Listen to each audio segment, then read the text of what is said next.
نحمده ونصلي على رسوله الكريم اما بعد فاعوذ بالله من الشیطان الرجیم بسم اللہ الرحمن الرحیم. الاعتکاف، اعتکاف کے مسائل. اب یہاں جو آپ کے ذہن میں سوال آ رہا ہوگا کہ عورتیں کہاں اعتکاف کریں، مسجد میں کریں کہ گھر میں کریں؟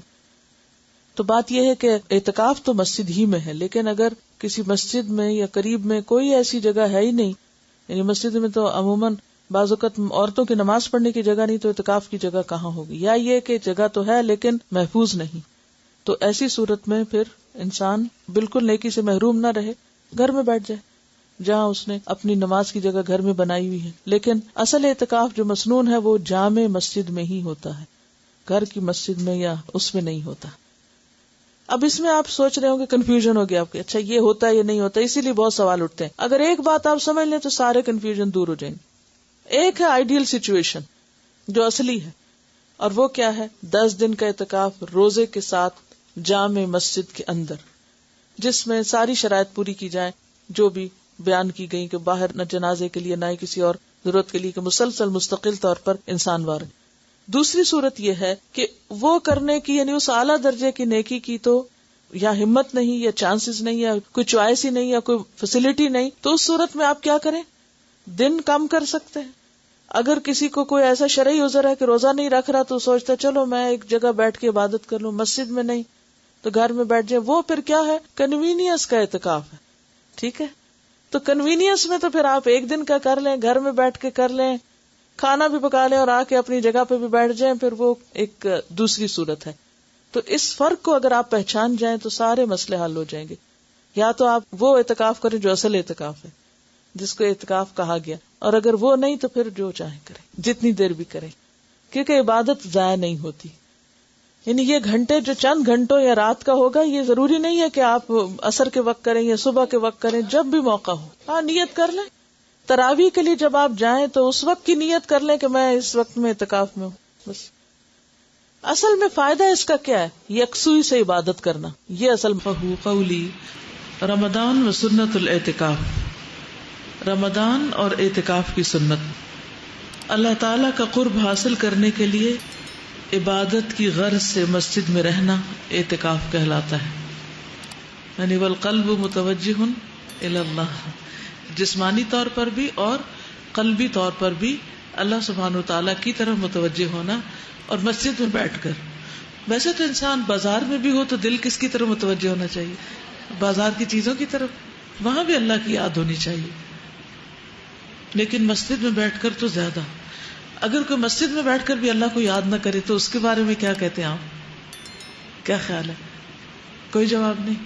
ایک ایسا عمل ہے کہ مسجد میں بیٹھ کر بھی انسان اللہ کو یاد نہ کرے اور اس کا دل دنیا کی باتوں میں اور ادھر ادھر لوگوں کے رویے پہ جاتا رہے. کیونکہ ابھی آپ اعتکاف بیٹھنے والے انشاءاللہ، تو اس وقت کہیں ایسا نہ ہو کہ آپ کا نفس آپ کو اوور پاور کر جائے، اور بجائے اس کے کہ آپ اللہ تعالیٰ کی طرف متوجہ ہوں، آپ کی روحانیت سٹرونگ ہو، آپ ادھر ادھر یہ دیکھنے میں وقت گزار دیں کہ لوگ کیا کر رہے ہیں. اور پھر ہو سکتا ہے کہ زیادہ غصہ آئے کسی کی کسی حرکت پر تو کسی دوسرے سے ذکر بھی شروع کر دے، تو اس سے کیا ہوگا؟ اعتکاف مکمل ہو جائے گا؟ نہیں ہوگا، ادھورا رہ جائے گا، ہو سکتا ہو ہی نہ. تو اس لیے بہت ضروری ہے کہ اعتکاف کے لیے انسان پوری طرح اللہ سبحانہ وتعالی کی طرف متوجہ ہو. یہ سنت مؤکدہ کفایہ ہے، یعنی اگر بڑے شہروں دیہاتوں میں کوئی بھی اعتکاف نہ کرے تو سب کے ذمہ ترک سنت کا وبال رہتا ہے. یعنی ہر بستی میں سے کسی نہ کسی کو اعتکاف ضرور کرنا چاہیے، اور اگر کوئی ایک بھی اعتکاف کر لے تو سب کی طرف سے سنت ادا ہو جاتی ہے. اور اس کی مدت رمضان کا تیسرا عشرہ یعنی آخری 10 دن ہے. اس مدت میں دنیاوی کاموں، نفسانی خواہشات، دل پسند مشاغل اور اہل و عیال سے الگ ہو کر خود کو صرف اللہ کی عبادت کے لیے وقف کر دیا جاتا ہے. حضرت ابو ہریرہ سے روایت ہے کہ نبی صلی اللہ علیہ وسلم ہر سال رمضان میں 10 دن اعتکاف فرماتے تھے، لیکن وفات کے سال میں آپ نے 20 دن اعتکاف کیا. کیا نبی صلی اللہ علیہ وسلم سے بھی زیادہ کوئی مصروف انسان تھا یا کسی پر ذمہ داریاں زیادہ تھیں؟ ساری امت کی، آئندہ نسلوں کی، قیامت تک کے لوگوں کی ایک طرح سے ذمہ داری تھی. لیکن آپ نے ان ساری ذمہ داریوں کے باوجود اللہ سبحانہ وتعالیٰ کی عبادت میں کمی نہیں کی، اور اس کی دلیل رات کی عبادت بھی ہے اور پھر یہ اعتکاف کی عبادت بھی. حضرت عبداللہ بن عمر سے روایت ہے کہ حضرت عمر نے نبی اکرم صلی اللہ علیہ وسلم سے پوچھا، اے اللہ کے رسول صلی اللہ علیہ وسلم، میں نے زمانے جاہلیت میں مسجد حرام میں ایک رات اعتکاف کرنے کی نظر مانی تھی. آپ نے فرمایا اپنی نظر پوری کرو، یعنی اگر کسی نے نظر مانی ہو اعتکاف کرنے کی تو اسے بھی ضرور کرنا چاہیے، اس کے اوپر تو پھر لازم ہو جاتا ہے. حضرت عائشہ فرماتی ہے کہ اعتکاف کرنے والوں کے لیے اعتکاف کے معاملے میں سنت یہ ہے کہ نہ وہ مریض کی عیادت کرے، ابھی غور سے سن لیجیے، نہ وہ مریض کی عیادت کرے، نہ جنازے میں جائے، نہ عورت کو ہاتھ لگائے، نہ اس سے مباشرت کرے، نہ کسی حاجت کے لیے مسجد سے نکلے سوائے اس حالت کے کہ جس کے لیے مسجد سے نکلنے کے سوا کوئی چارہ نہ ہو.